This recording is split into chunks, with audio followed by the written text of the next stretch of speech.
Plus two ആണോന്ന് എനിക്ക് ഓർമ്മയില്ല. ഉമ്മാക്ക് ഞാൻ ആദ്യമായിട്ട് മോതിരം മേടിച്ചെന്ന വർഷം സമയം.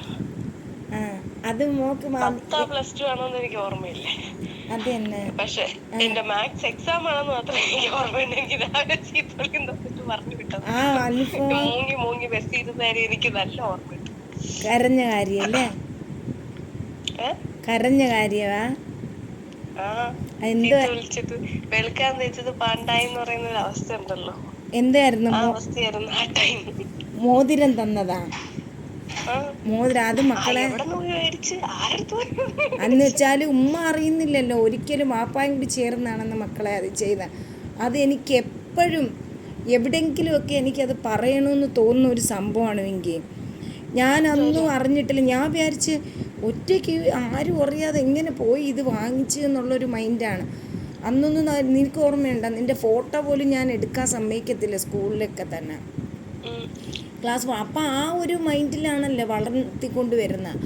അപ്പോൾ നിനക്കിത് ഇങ്ങനെ ഈ മോതിരം ഒറ്റയ്ക്ക് പോയി അവൾ മേടിച്ചു എന്നുള്ളൊരു മൈൻഡിലായിരുന്നു എനിക്ക്. ഒരിക്കലും പിന്നെയല്ലേ അറിയുന്നത് വാപ്പായും എല്ലാവരും കൂടി ചേർന്നുള്ളതാണെന്ന് ആ കാര്യമൊന്നും. പിന്നെ പക്ഷെ നമ്മളറിയുന്നില്ലല്ലോ. നീയല്ലേ പോവാൻ നേരം ഉമ്മാക്ക് ഗിഫ്റ്റും തന്ന്. സത്യം പറഞ്ഞാൽ ആ വേദന ഉമ്മാക്ക് ഇപ്പോഴും ഉണ്ട്. സത്യം. ഞാൻ എങ്ങനെ അതിന് സോറി, ഞാൻ എപ്പോഴും വിഷമിക്കുന്ന ഒരു കാര്യമാണ്. എപ്പോഴെങ്കിലും അത് നിനക്ക് വിഷമമായിട്ടുണ്ടെങ്കിൽ അത് ക്ഷമിച്ചേക്കുമോളാ. അല്ല, നിനക്കത് അതായിരുന്നു തുടക്കം. അതൊന്ന് മാത്സ് എക്സാം ആയതുകൊണ്ട് ഞാൻ ഒരിക്കലും മറക്കത്തില്ല എന്ന് ഞാൻ പറഞ്ഞത്.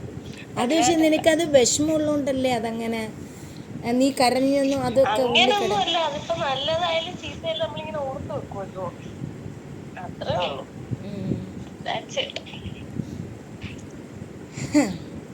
അന്ന് ചീത്ത വിളിച്ചില്ലായിരുന്നു ഒരുപക്ഷെ നമ്മള് അന്നേരം അത്ര ഇതായിട്ട് ഓർത്തിരിക്കത്തില്ല. മനസ്സിലായില്ലേ? അതങ്ങ് മറക്കും. ശരിയാണ്. നിങ്ങളുടെ ചില്ലൂട്ടി കൂട്ടി വെച്ചിട്ട് ഉമ്മാക്ക് മേടിച്ചുകൊണ്ട് തന്ന ഗിഫ്റ്റാണ്. ഒരിക്കലും ഞാൻ അങ്ങനെ പറയാൻ പാടില്ലായിരുന്നു. അത് ആരെയും ഡിപ്പെൻഡ് ചെയ്യാതെ നിങ്ങളുടെ ചില്ലൂട്ടിയിൽ നിന്ന് നിങ്ങൾ എടുത്തതാണ്. അന്നേരം അങ്ങനെ വന്ന് സംഭവിച്ച ഗിഫ്റ്റായിരുന്നു. അപ്പോൾ ഉമ്മ അതിന് thank you. Good night. Okay.